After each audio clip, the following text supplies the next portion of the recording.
Welcome to another lesson in the Arabic alphabet. We've now arrived at my personal favorite consonant. It's really fun to say. It's called Ayn. Ayn. Ayn also means I.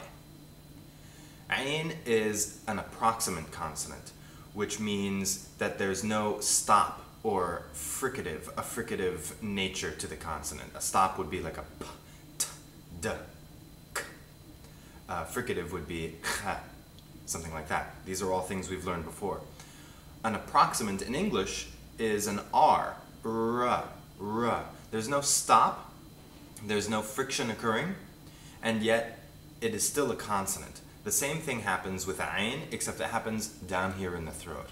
So you've got to lift your throat up and back a bit. Ah, ah, ah, ayn. Ayn is how it's pronounced. Ayn, ayn, ah, ah, ah. When you pronounce it properly, you should be able to feel your Adam's apple and your throat lift. Ayn, ayn, ayn. In the initial position, let's look at aish, aish. We've had this one before. Remember what it is? Bread or life. Aish. In the medial position, we have gama, gama. A gama is a university. Gama. Ayn looks like this in the final position. Sari'a is the word. Sari'a. Sari'a. It means fast.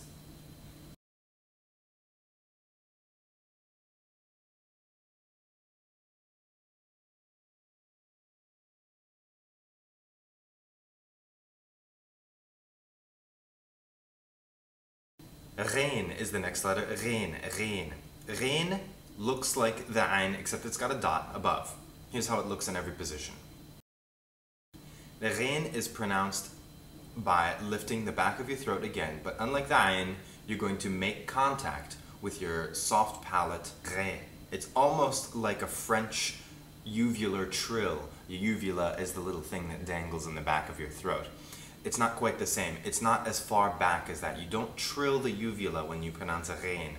The ghain is fricative on the soft palate. Gharb is the first word we're looking at. Gharb. Gharb means west. Next we have يغير. يغير.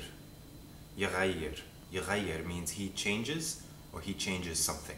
يغير. In the last position, we have a verb, بالغ, بالغ. It means to exaggerate, بالغ.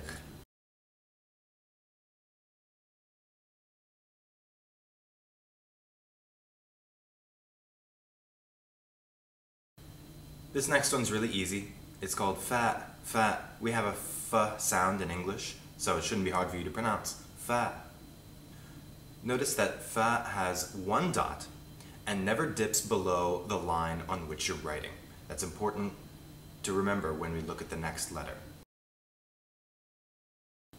The first word we'll look at features fa in the initial position. It's fatah, fatah.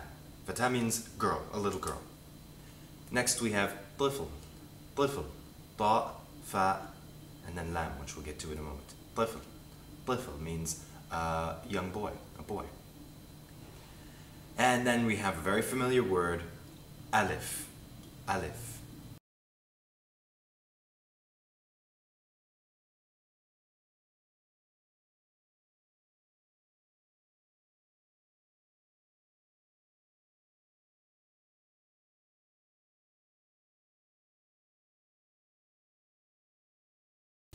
Now we arrive at another fun letter to pronounce. It's called Qaaf, Qaaf, Qaaf.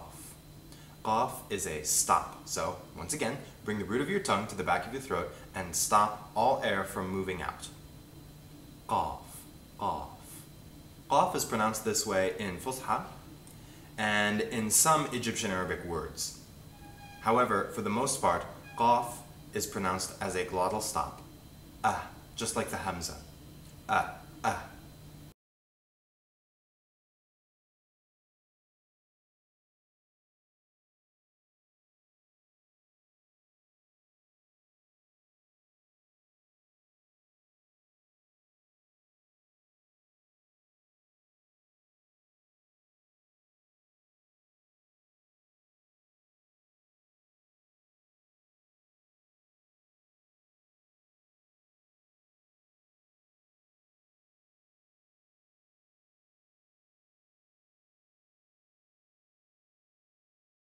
Let's look at a few words to see Qaaf in action. Qaaf. First is قصير. قصير. قصير means short.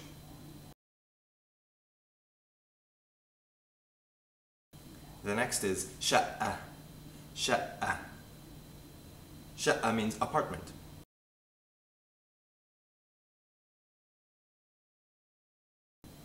Finally, with Qaaf in the final position, we have طريق.